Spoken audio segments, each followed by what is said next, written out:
Saya dari mimbar ini saya tidak ingin memberitakan sebuah firman yang kemudian saya bilang, saudara engkau diberkati Tuhan, amin. Kita teriak amin. Terus saudara pulang ke rumah, saudara struggle lagi, saudara bergumul lagi dengan masalah saudara. Saya tidak mau. Ada orang yang mengatakan, mari kita datang memuji Tuhan. Taruhlah semua bebanmu di rumah, betul gak? Datang di sini memuji Tuhan dengan bersuka cita, betul? Nanti pulang sampai rumah, angkat lagi bebannya, pikul lagi, betul?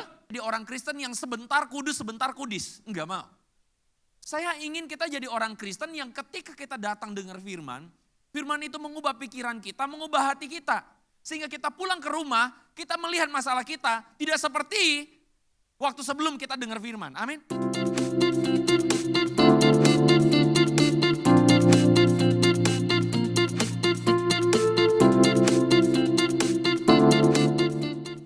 Saudara, rencana Tuhan itulah yang sedang kita bicarakan di dalam pembuka tahun ini, saudara-saudara. Di mana kita harus menjalani tahun ini, tahun 2023, dengan bersandar penuh pada rencana Tuhan. Saudara, manusia atau media atau orang-orang mungkin seperti mengatakan ada sebuah hal yang buruk di depan sana. Manusia boleh mereka-rekakan yang jahat, tetapi Tuhan mereka-rekakannya untuk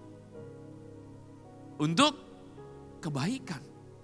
Saudara, hari ini kita disapa oleh firman Tuhan dari pembukaan surat Petrus. Surat Petrus pasal yang pertama, saudara, dibuka dikatakan kepada dari Petrus, Rasul Yesus Kristus. Kepada orang-orang yang ada tersebar di Pontus, Galatia, Kapadokia, Asia Kecil dan Bitinia. Saudara, ini adalah surat yang dituliskan oleh Petrus kepada orang-orang Kristen yang disebutkan sebagai orang pendatang. Pendatang yang tersebar di Pontus, Galatia, Kapadokia, Asia Kecil dan Bitinia. Saudara, ada orang-orang Kristen rupanya yang tinggal di daerah atau tersebar di 5 provinsi di Asia Kecil. Saudara bisa lihat petanya di depan saudara, di mana saudara akan menemukan bagaimana orang Kristen itu sedang berada tersebar di daerah-daerah Asia Kecil. Yang Asia Kecil itu lingkaran merah itu loh saudara. Jadi rupanya ada sebuah fakta di mana orang Kristen sedang tersebar. Nah saudara, kita bertanya-tanya kenapa dan apa yang terjadi dengan mereka. Apa yang terjadi dengan orang-orang Kristen yang disebut pendatang di 5 provinsi di Asia Kecil ini. Saudara, konteks dari kenapa Petrus menuliskan surat Petrus. Kalau saudara baca konteksnya, saudara akan menemukan bahwa pada saat itu orang-orang Kristen sedang berhadapan dengan penganiayaan. Nah saudara, di depan ini adalah sebuah grafiti yang ditemukan kira-kira tahun 1857. Saudara, grafiti ini adalah sebuah ukiran baru ditemukan tahun itu yang berasal kira-kira dari abad pertama atau abad kedua. Nah grafiti ini saudara kemudian oleh para ahli dikasih judul yaitu Alexamenos Graffito. Kalau saudara perhatikan di sebelah kiri itu adalah foto aslinya. Jadi itu ada di dinding, diukir-ukir gitu loh saudara-saudara. Itu foto aslinya. Sebelah kanan itu adalah hasil rekaan komputer saudara. Yang kemudian menggambarkan kira-kira gambarnya kayak gimana. Karena sebelah kiri kan gak terlalu jelas ya. Nah sebelah kanan itu adalah hasil gambarnya. Saudara bisa lihat gak? Di gambar sebelah kanan itu, terlihat jelas ada 2 sosok. Betul? Sosok yang ada di sebelah kiri, ada seorang yang kira-kira sedang angkat tangan begini. Betul ya? Dan sosok yang sebelah kanan saudara ada sosok yang sedang disalib. Tapi saudara lihat ada yang aneh tidak? Kepalanya kepala keledai. Itu bukan kuda, itu keledai. Dan keledai adalah lambang kebodohan. Ini adalah, ada yang bisa tebak, ini kira-kira gambar apa? Di bawahnya saudara ada tulisan Alexamenos, CBT, Hotheos. Alexamenos sedang menyembah Tuhannya. Jadi ada seorang rupanya, ada seorang Yunani bernama Alexamenos. Itu yang sebelah kiri. Dan sedang diejek bahwa Alexamenos itu menyembah Tuhan yang disalib dan kepalanya kepala keledai. Saudara bisa bayangkan nggak? Ini adalah ejekan dan hinaan yang dialami oleh orang-orang Kristen pada saat itu. Pertanyaan kita begini. Rasul Petrus menuliskan kepada orang-orang yang dipilih sesuai rencana Tuhan. Kenapa orang yang dipilih sesuai rencana Tuhan justru menderita? Itu pertanyaannya, betul nggak? Kalau orang pilihan Tuhan itu berarti orang yang diberkati Tuhan, betul nggak? Amin. Dan itu pikirannya wajar. Sehingga membuat kita jadi bingung kenapa orang yang dipilih dan dikasihi Tuhan itu justru mengalami penganiayaan. Masakan Petrus buta? Masakan Petrus tidak tahu orang Kristen yang ada di Kapadokia? Itu mimpi kamu mas, ini mimpi aku mas. Wah yang tahu cuma anak remaja, emang. Anak remaja udah pada ketawa, yang udah senior-senior bingung, apa ya? Coba yang punya anak remaja kasih tahu itu apa tuh tadi tuh. Itu film saudara ya. Itu film. Oke kita balik ya.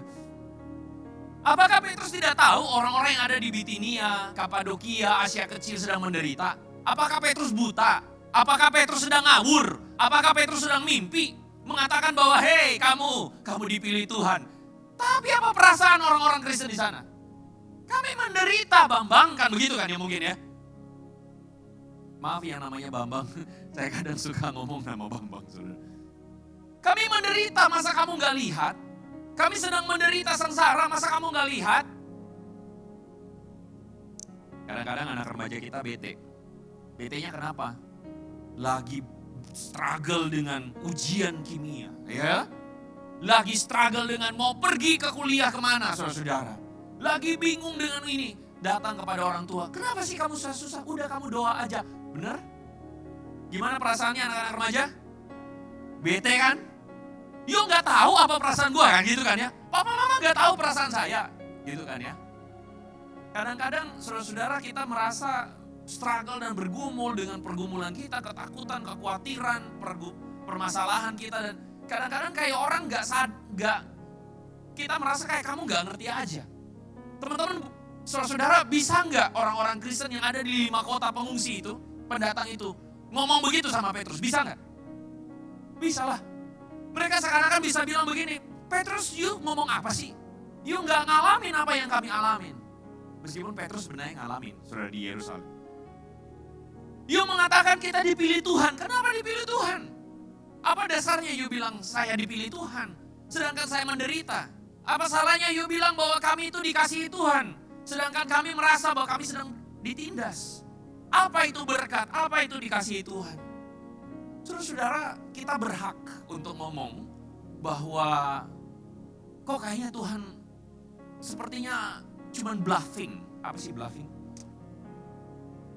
Dibesar-besarkan, apa omong kosong begitu saudara-saudara. Kok sepertinya sugar coating aja gitu, ngomongnya manis-manis.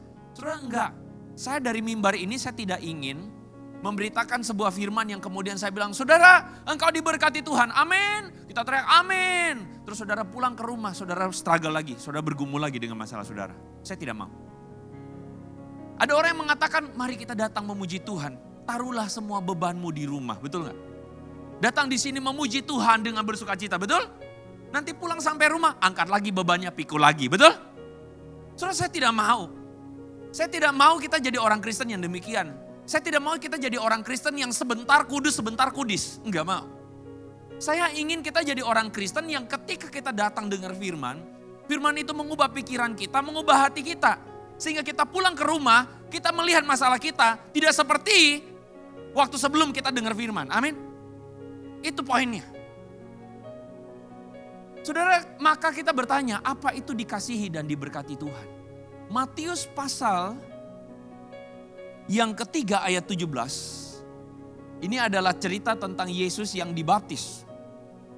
Ayat 17, sama-sama kita baca saudara. 1, 2, 3. Inilah anakku yang kukasihi, kepadanya aku. Wow. Ini adalah sebuah pernyataan dari Allah Bapa kepada Yesus yang baru keluar dari air. Dan Allah Bapa kemudian mengatakan, inilah anakku yang dikasihi Tuhan. Yes. Dipilih Tuhan. Yes, tentu saja. Dia adalah Mesias. kepadanya aku luar biasa. Saudara kalau mendengar kata ini, inilah anakku yang kukasihi, kepadanya aku berkenan. Saudara langsung merasa bagaimana? Happy ya. Apalagi kalau Tuhan yang ngomong begitu, betul? Betul? Tapi saudara tahu nggak? Satu ayat sesudahnya, Matius pasal 3 ayat 17. Satu ayat sesudahnya, pasal 4 ayat 1. Sama-sama baca. 1, 2, 3. Maka Yesus dibawa oleh Roh ke padang gurun untuk... Apakah Tuhan amnesia? Halo? Apakah Tuhan amnesia? Sesudah Yesus dibaptis lalu Tuhan mengatakan, Bapa mengatakan, inilah anakku yang kukasihi, kepadanya aku berkenan. Apa yang terjadi sesudahnya? Dicobai iblis. Saya mau tanya, siapakah di antara saudara yang anaknya baru baptis oleh Musa ya? Dibaptis oleh, setelah dibaptis, puji Tuhan sudah dibaptis. Setelah itu ngapain? Bawa ke restoran kan, makan kan? Betul nggak? Apa yang terjadi dengan Yesus? Dibawa ke restoran? Kemana? Padang gurun. Halo? Saya mau kasih tahu kepada saudara-saudara. Ini adalah Injil. Dan ini adalah kekristenan. Kekristenan tidak sedang membohongi Anda. Dengan janji-janji manis dan janji-janji palsu. Justru firman Tuhan menceritakan kepada kita. Bahwa ketika seseorang itu berkenan sama Tuhan, maka apa yang terjadi sesudahnya? Yang terjadi sesudahnya adalah dia menghadapi ujian demi ujian. Pak, kalau gitu Kristen gak enak. Ya udah. Karena kalau saudara mau pilih enak, saudara tidak akan kemana-mana. Saudara hanya akan jadi korban dari keganasan dunia. Saudara hanya pergi dari satu tempat ke tempat yang lain cuma cari enak dan cari bahagia.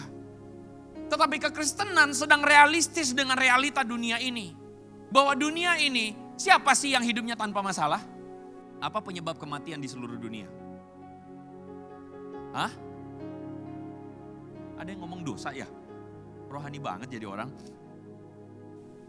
Itu benar secara rohaninya betul ya. Apa penyebab kematian di dunia? Sakit penyakit, kelaparan, setuju? Setuju? Tapi saudara kita jangan tutup mata. Salah satu penyebab kematian bukan kelaparan. Salah satu penyebab kematian adalah... Betul? Sebentar lagi Imlek. Wah ini. Panen angpau, betul? Panen cukyok, betul?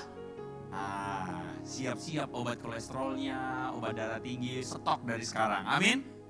Nah, terus saudara justru di tengah quote and quote berkat, itu tersimpan sebuah ancaman yang berbahaya, betul gak?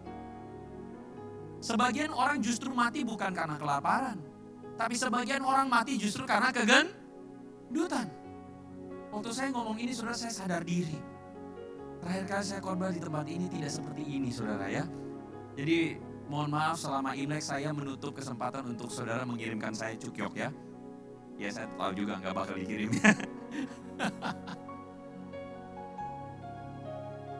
Jangan pernah jadi orang Kristen yang pikirannya dangkal. Bilang sama kiri kanan, jangan pikirannya dangkal. Bilang, kasih tahu. Jangan jadi orang itu yang cuma pikirannya cuma mau cari happy. Karena happy bisa jadi bikin celaka buat kamu. Betul? Saudara-saudara, kita mesti nyata dan realistis bahwa hidup itu ketika kita dikatakan dikasihi Tuhan, diberkati Tuhan, itu bukan berarti kita harus selalu mujur. Bukan harus selalu bahagia. Karena di balik segala kemujuran dan kebahagiaan ada ancaman. Kalau saudara baca Mazmur pasal 73, itu Mazmur Asaf. Mazmur Asaf itu dimulai dengan sebuah perkataan apa? Hampir lagi aku celaka katanya. Hampir aku itu jatuh. Kenapa? Asaf bilang begini, karena aku iri melihat orang fasik. Mereka itu kaya, mereka itu gendut. Mereka itu terpelihara hidupnya, mereka itu bahagia. Sedangkan aku yang takut akan Tuhan, kok kayaknya tidak segendut itu. Itu kata Asaf. Tapi di bagian akhir Mazmurnya Asaf bilang kenapa? Sesungguhnya aku bisa melihat realita bahwa yang gendut-gendut itu adalah orang-orang yang gampang tergelincir. Betul? Saudara maaf, saya tidak sedang main fisik. Saya tidak sedang menyindir saudara yang gendut. Saya juga. Mari kita olahraga sama-sama ya, mari. Habis olahraga sama-sama kita makan kepiting saus Padang. Saya dulu waktu di Palembang, saudara-saudara, waktu pelayanan di sana, saya diajak, Pak ayo mari kita fitness. Wih keren banget. Fitness dong Pak, supaya bugar. Saudara, jadi hari Senin saya itu fitness sama mereka. Tapi hari pertama saya udah mulai sadar ini ada yang gak beres. Setelah fitness makannya kepiting saus Padang. Kepiting saus Padang, kepiting lada hitam, udang semuanya. Saya dalam hati, waduh kalori yang keluar bagaimana, yang masuk bagaimana ini?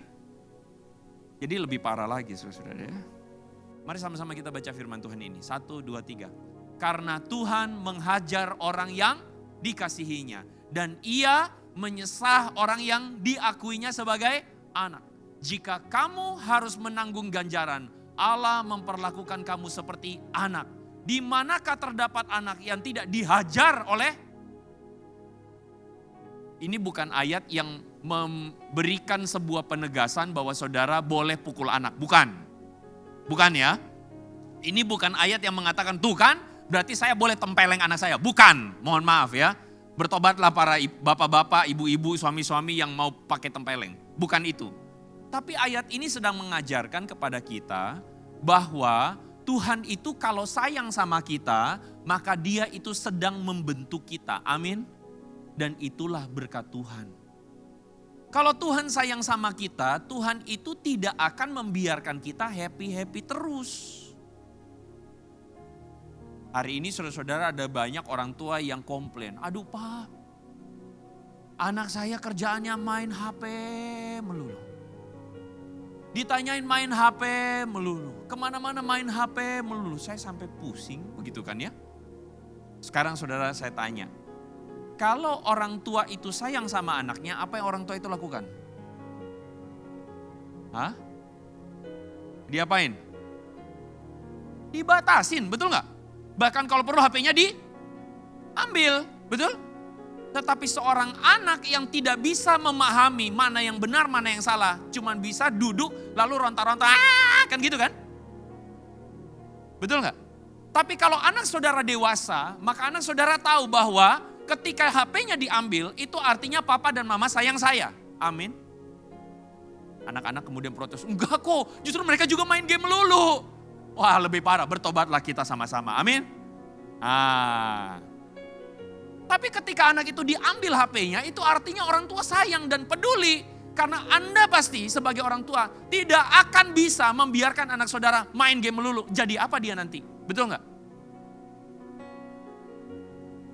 Pertanyaannya adalah, perbedaan anak-anak dan orang dewasa adalah anak-anak cuma mau cari sesuatu yang membahagiakan dirinya, menyenangkan dirinya. Tetapi orang dewasa tahu bahwa kalaupun ada sesuatu yang tidak baik atau sesuatu yang tidak menyenangkan kita, enggak apa-apa. Karena ada sesuatu yang lebih baik di sana, betul nggak? Pertanyaannya saudara, Kristen yang mana? Kristen yang masih anak-anak atau Kristen yang udah bertumbuh dewasa?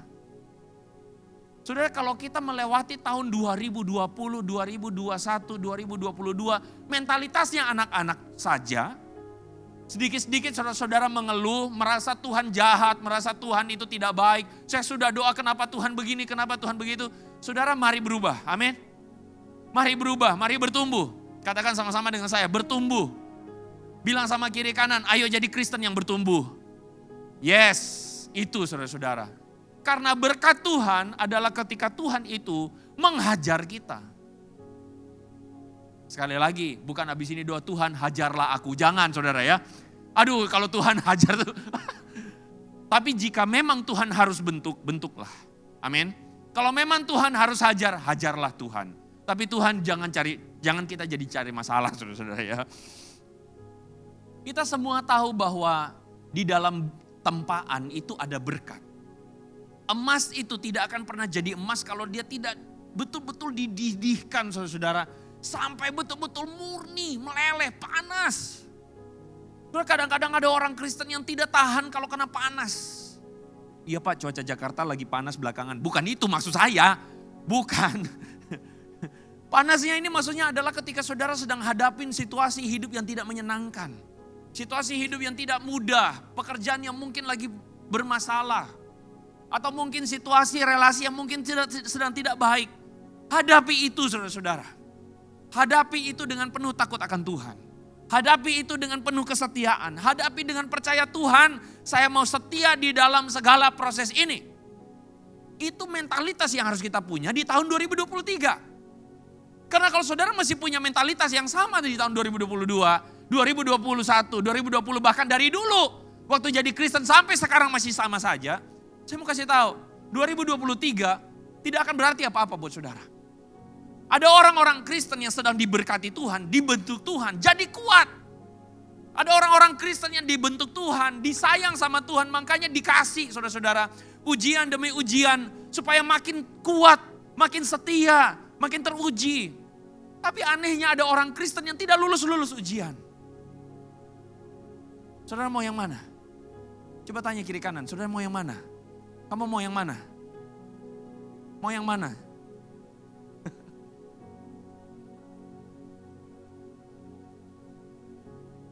Tema hari ini adalah percaya pada rencana Tuhan. Percaya akan rencana Tuhan. Saudara-saudara, Tuhan itu karena dia sayang sama kita, dia bentuk kita, tapi dia tidak akan pernah membiarkan kita keluar dari tangannya dia. Amin. Karena dia sayang sama kita, dia bentuk kita, dan dia tidak akan pernah membiarkan kita terlempar keluar. Kita semua ada dalam tangan Tuhan, dan saya suka sekali satu ilustrasi, saya minta pemusik maju ke depan. Saya suka sekali dengan ilustrasi ini. Ilustrasi di mana kita itu seperti tanah liat di tangan penjunan. Pemusik saya minta boleh maju ke depan. Kita itu seperti tanah liat yang sedang dibentuk Tuhan. Tanah liat yang sedang dibentuk Tuhan menjadi sebuah bejana, dan tanah liat itu saudara-saudara dibentuk Tuhan dengan cara yang tidak mudah. Tanah liat itu saudara ketika dia dibentuk, diremas saudara. Diremas-remas saudara, kemudian dibanting, dibentuk lagi, dibanting lagi. Saudara, pembentukan itu adalah pembentukan yang memang harus supaya tanah liat itu jadi bejana. Tanah liat itu jadi sebuah karya di tangan penjunan. Tapi yang anehnya adalah hari ini ada banyak orang Kristen yang jadi tanah liat, mau selalu jadi tanah liat. Tidak pernah mau dibentuk. Yang cuman mau happy saja. Yang cuman mau segalanya lancar. Puji Tuhan kalau Tuhan kasih 2023 ini usaha saudara lancar. Puji Tuhan. Dalam kasih karunia Tuhan. Puji Tuhan kalau Tuhan kasih hidup saudara 2023 lancar. Puji Tuhan. Tetapi saudara-saudara, sesungguhnya ketika engkau menghadapi cobaan, menghadapi tantangan, rintangan, perhatikan ini, engkau sedang dibentuk Tuhan di dalam tangannya. Dan tangan Tuhan kita adalah tangan yang terbaik. Engkau sedang ada di tangan yang paling baik, di tangan yang paling indah, di tangan yang paling tahu rencana apa yang paling indah buat kamu. Amin. Saudara, saya jadi teringat satu lagu. Tangan Tuhan sedang merendah. Karya yang indah yang mungkin hari ini kita belum mampu melihatnya. Tetapi sesungguhnya Tuhan sedang membentuk engkau dan saya. Katakan sama-sama di dalam hatimu, Tuhan, aku mau dibentuk engkau Tuhan. Tangan Tuhan sedang merendah, mari kita bangkit berdiri. Tangan Tuhan sedang merendah, suatu karya. Mari kita angkat tangan, kita katakan, agung mulia saatnya kan tiba nanti. Kau lihat pelagi kasih, dengan iman katakan, tangan Tuhan sedang merendah. Tangan Tuhan sedang merendah. suatu karya yang agung mulia, saatnya kan tiba nanti. Kau lihat pelangi kasih-Nya, kau lihat pelangi kasih-Nya, kau lihat pelangi kasih-Nya, kau lihat pelangi kasih-Nya. Tuhan, hamba-Mu berdoa di tengah berbagai macam pergumulan-pergumulan yang mungkin kami hadapi di tahun yang akan datang. Kami ingin menjalaninya dengan penuh ketaatan dan kasih setia Tuhan. Kami tidak akan melarikan diri dari pergumulan-pergumulan tersebut. Kami mau menjalaninya dengan penuh takut akan Tuhan. Kami mau menjalaninya dengan penuh kesetiaan. Tuhan, hamba-Mu berdoa menyerahkan setiap jemaat-Mu di tempat ini. Tuhan, kuatkan kami semua. Tuhan, tolong kami semua agar kami menjalaninya dengan pandangan tertuju kepada rencana Tuhan yang indah, kepada tangan Tuhan yang kuat itu, kepada tangan Tuhan yang perkasa, yang tidak akan pernah meninggalkan kami semua. Kami taruh iman kami di dalam tangan Tuhan. Kami percaya tahun 2023 ada berkat Tuhan yang besar yang sedang Tuhan kerjakan dalam hidup kami. Di dalam nama Tuhan Yesus kami berdoa, sama-sama katakan amin. Berikan kemuliaan bagi nama Tuhan. Jadi